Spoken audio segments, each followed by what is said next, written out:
Hello everyone, welcome to make it digital platform. तो आज हम यहाँ पर असम पब्लिक सर्विस कमीशन की तरफ से एक नोटिफिकेशन आया था, तो उसको डिस्कस करने के लिए आए हैं। जैसे कि आप देख पा रहे होंगे, ये notification Assam public service commission की तरफ से 11 अगस्त 2025 को रिलीज किया गया है, जिसमें जूनियर इंजीनियर की जो वैकेंसीज हैं वो 187 हैं यहाँ पर under the public health engineering department, जिसमें से 160 जो पोस्ट हैं सिर्फ और सिर्फ वो जूनियर इंजीनियर सिविल के लिए ही हैं। देखिए, बाकी की बची हुई पोस्टों में से 10 मैकेनिकल की पोस्ट हैं यहाँ पर, 10 केमिकल की और 7 इलेक्ट्रिकल इंजीनियर्स के लिए यहाँ पे रिलीज किया गया है।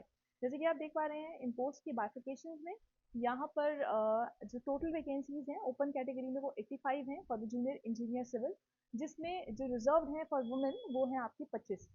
ठीक है ना। तो अनरिजर्व कैटेगरी में ये रहेगा, और फर्दर जो रिजर्व कैटेगरी है आपकी वो आप इस तरीके से देख पा रहे होंगे। ओबीसी के लिए, आदिवासी के लिए, अदर ट्राइब्स जो हैं आपकी, शेड्यूल कास्ट हैं, ठीक है ना, अदर बैकवर्ड क्लासेस और जिसे कहते हैं, ये सब बाइफिकेशन आप देख पा रहे हैं यहाँ पर, देख पा रहे होंगे स्क्रीन पे। ठीक है ना। फर्दर मैकेनिकल इंजीनियरिंग का भी इसी तरीके से बाइफिकेशन दिया हुआ है। ओपन कैटेगरी में यहाँ पर 4 जिसे कहते हैं कुल वैकेंसीज हैं, जिसमें एक वैकेंसी वुमेन कैंडिडेट के लिए यहाँ पे रिजर्व रहने वाली है। वहीं केमिकल इंजीनियर्स का भी यहाँ पर 4 वैकेंसी टोटल है, जिसमें एक रिजर्व रहने वाला है आपका फीमेल के लिए। ये मैं ओपन कैटेगरी की बात कर रही हूँ। टोटल वैकेंसीज यहाँ पर मैं ऑलरेडी बता चुकी हूँ आपको। इलेक्ट्रिकल इंजीनियरिंग की बात करें तो अनरिजर्व में यहाँ पर ओपन कैटेगरी में 2 ही सीट है, महिलाओं के लिए कोई सीट यहाँ पे रिजर्व नहीं रखी गई है। ठीक है ना।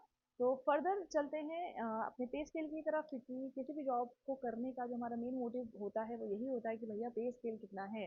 तो पे स्केल को अगर देखते हैं तो पे स्केल आपका 14,000 से 70,000 के अराउंड यहाँ पे रहने वाला है, जो कि है ग्रेड पे 8,700, और पे बैंड रहेगा आपका 2। ठीक है। फर्दर आगे अगर हम देखें तो यहाँ पर एजुकेशन क्वालिफिकेशन जो मांगी गई है वो मांगी गई है 3 साल का डिप्लोमा। अगर सिविल का लिया फॉर्म भर रहे हैं तो सिविल का डिप्लोमा, मैकेनिकल का भर रहे हैं तो मैकेनिकल, इसी तरीके से इलेक्ट्रिकल और केमिकल का भर रहे हैं तो आपको उन्हीं पर्टिकुलर फील्ड में डिप्लोमा 3 इयर्स का चाहिए रहेगा, और वो भी उस इंस्टीट्यूट से जो कि एआईसीटी अप्रूव्ड होगा। ठीक है ना। अगर हम एज लिमिट की बात करें तो मिनिमम एज यहाँ पर रखी गई है 18 साल और मैक्सिमम एज यहाँ पे रखी गई है 40 इयर्स। यहाँ पर आपको एज रिलैक्सेशन भी दिया गया है for the reserve categories. SC ST के लिए यहाँ पे 5 साल का रिजर्वेशन है, which is up to 45 years. OBC के लिए यहाँ पे 3 साल का रिजर्वेशन दिया गया है। सिमिलरली टी ट्राइब्स और आदिवासी कम्युनिटी के लिए भी 3 साल का रिजर्वेशन यहाँ पर दिया गया है। एक्स सर्विसमैन के लिए जो मैक्सिमम एज रखी गई है वो है 42 साल, 42 इयर्स। दैट मीन्स 2 इयर्स का रिलैक्सेशन यहाँ पर भी दिया जा रहा है। और जो लोग बेंचमार्क डिसेबिलिटीज के साथ हैं तो उनको यहाँ पर जिसे कहते हैं, वहां पर उनको भी बेनिफिट यहाँ पे दिया जाएगा। ठीक है ना। देखिए यहाँ पे लिखा भी है, person with benchmark disability 10 years irrespective of SC ST OBC and unreserved category of candidates as per the government memorandum number ABB इतना डेटेड डिस्पुर द 28 अक्टूबर 2015। ठीक है ना। तो मतलब सभी को, सभी जितनी भी कैटेगरीज है वहाँ पे रिलैक्सेशन यहाँ पे दिया जा रहा है आयोग के द्वारा। अगर हम एप्लीकेशन फॉर्म की बात करें तो जो स्टार्टिंग डेट है एप्लीकेशन फॉर्म की वो रहेगी आपकी 14 अगस्त 2025, और क्लोजिंग डेट आपकी रहेगी 13 सितंबर 2025। तो मतलब आपके जो फॉर्म है वो आज से जिसे कहते हैं भरे जा रहे हैं। तो देर मत करिएगा, लास्ट डेट का वेट मत करिएगा, क्योंकि फिर साइट आपकी हैवी हो जाती है और फॉर्म भरना रह जाता है। तो प्लीज बी ऑन टाइम। ठीक है। लास्ट डेट जो रहेगी पेमेंट की वो रहेगी 15 सितंबर 2025। बात कर लेते हैं एप्लीकेशन फी की, क्योंकि अगेन जिसे कहते हैं विद्या पाने के लिए जैसे होता है ना, तन मन धन तीनों चाहिए रहता है, वैसे इस फॉर्म को भरने के लिए ये भी एक इंपॉर्टेंट पैरामीटर यहाँ पर हो जाता है। तो यहाँ पर जनरल कैंडिडेट के लिए जो एप्लीकेशन फी रखी गई है, बेसिक फी तो यहाँ पर 250 रुपये है, लेकिन यहाँ पे प्रोसेसिंग फीस भी ऑलमोस्ट जिसे कहते हैं 47.20 के अराउंड आपको पड़ रही है। तो टोटल फॉर्म जो है वो अराउंड 300 का आपको पड़ेगा।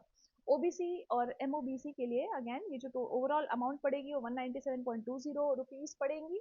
सिमिलरली जो आपकी कैटेगरी है S T S T BPL, Vivo below poverty line और पीपल विद बेंचमार्क डिसेबिलिटीज, तो इनके लिए एप्लीकेशन फी नहीं रखी गई है, पर हाँ इनको भी प्रोसेसिंग फी पे करना पड़ेगा। तो ये भी इस बार फी से अछूते नहीं रहेंगे। यहाँ पे 47.20 रुपीज प्रोसेसिंग के चार्जेस इनको पे करने पड़ेंगे। तो जितने भी लोग यहाँ पे कैटेगरी वाले रहेंगे उन सबको 47.2 रुपीज पे करना पड़ेगा। ठीक है ना, आयोग को एज अ प्रोसेसिंग फी, क्योंकि एप्लीकेशन प्रोसेसिंग फीस है। अगर इन केस आपको फॉर्म फिल करने में या कोई भी अदर इशू होता है इस पर्टिकुलर फॉर्म को लेकर, तो आप इन दिए गए नंबर्स पे कांटेक्ट भी कर सकते हैं, जो कि यहाँ पे हाईलाइट किया हुआ है। 10 से 5 बजे के अराउंड ही कॉल करें, जितने भी वर्किंग डेज होते हैं उनमें। ठीक है ना। तो ये थे आपके इस पर्टिकुलर नोटिफिकेशन के महत्वपूर्ण पॉइंट्स जो कि आप लोगों ने ऑलरेडी देख लिए हैं। आई होप जितने भी बच्चे इस पर्टिकुलर एग्जाम को टारगेट कर रहे हैं उन सभी का सिलेक्शन यहाँ पर हो जाए। अगेन 160 पोस्ट हैं, एक बहुत बड़ा नंबर है। हम जैसे हमेशा बोलते हैं 100 से प्लस नंबर जो होते हैं वैकेंसीज के, वो हर नंबर ही बड़ा है। तो ये 160 नंबर बहुत अच्छा नंबर होता है जिसे कहते हैं वैकेंसी का। अच्छे से मेहनत करें और सिलेक्शन पाएं। आज का सेशन यही एंड करेंगे। आज के लिए इतना ही, धन्यवाद।